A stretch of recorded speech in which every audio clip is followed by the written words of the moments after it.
হরে কৃষ্ণ। আজ মীরাবাই নতুন সাজে তা আপনাদের কাছে নিয়ে এসেছি। মীরাবাইয়ের নামকরণ হয়ে গেছে, কিন্তু মীরাবাই আস্তে আস্তে বড় হচ্ছে। বিহারী দাস তার নাম রেখেছেন মীরা। দাদু তো রেখেইছিলেন ঠাকুরদা, তার নাম মীরা।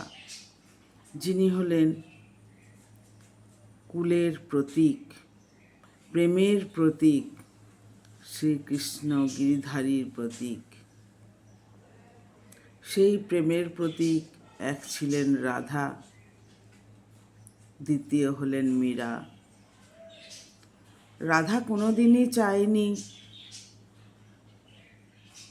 যে কৃষ্ণকে একাকিত্বভাবে পেয়ে প্রেম করে বিয়ে করবেন,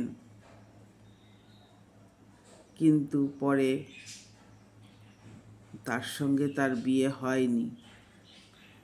এখানে মীরাবাইও তাই। মীরাবাই কিন্তু স্বপ্নে বিয়ে করেছিলেন শ্রীকৃষ্ণকে। গিরিধারী গোপালকে স্বপ্নে তিনি বিবাহ করেন।